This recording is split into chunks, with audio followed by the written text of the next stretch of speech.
gaddisiisne cubbuu qabnaa himata dhugaa jalaa kan nun baasne.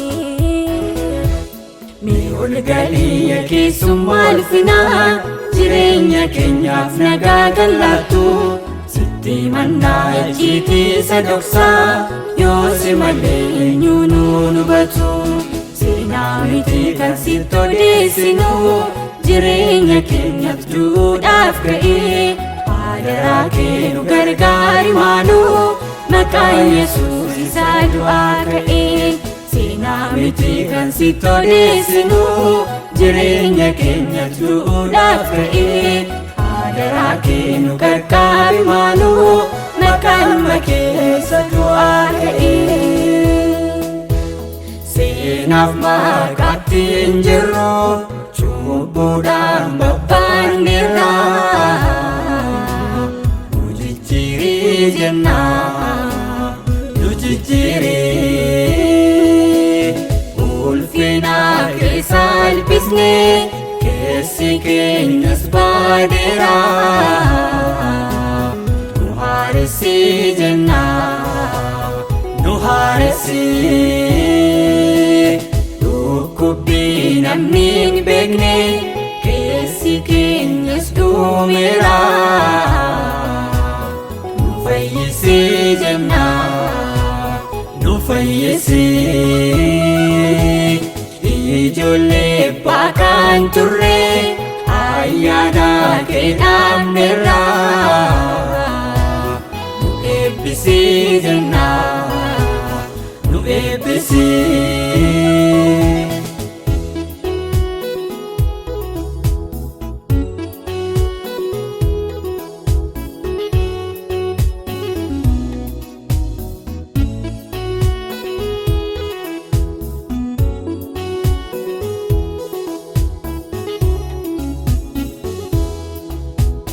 Dhugaamiti nuyi somne duubaanuuf mul'isnu atis beektaanus beekna keessa keenya wanta qabnu.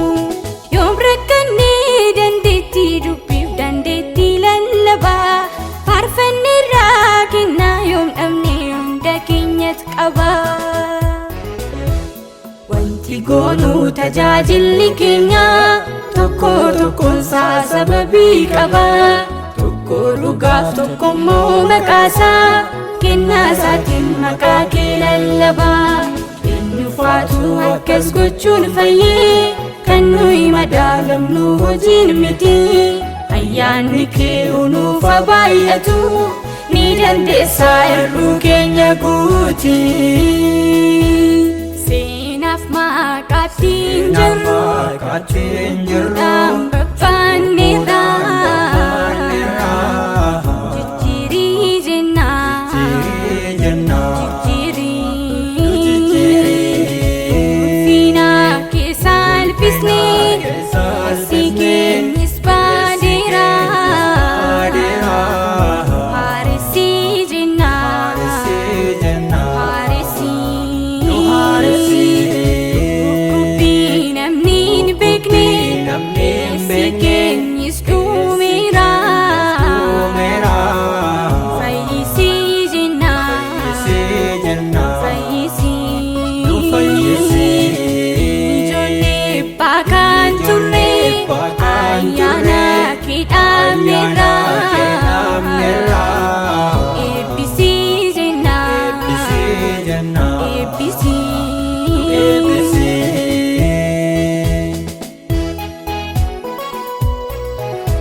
jireenya qullaa jiraanne yoomsi gammachiifna qabeenya dhuunfaa kan kee taane yoom mallatteeffamna.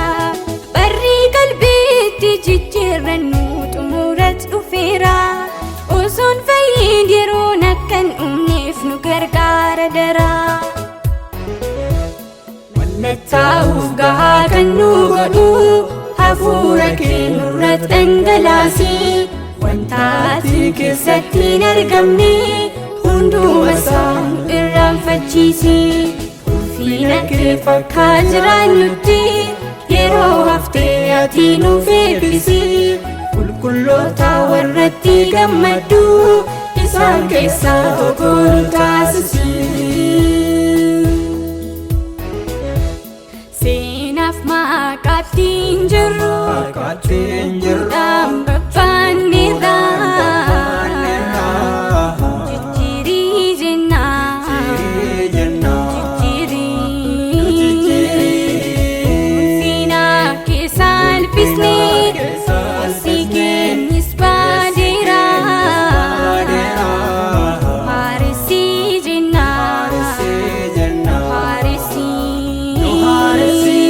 dhukkubbii namni hin beekne si keenyis dhumeera fayyisii jenna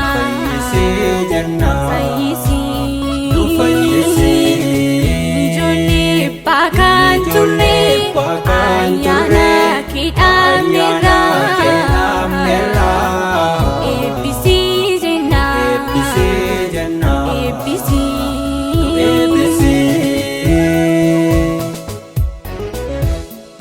Olgalii keessummaa ulfinaa jireenya keenyaaf nagaa gallaattu sitti mannaa ijji keessa dhoksaa yoo si malee eenyuun nu hubatu.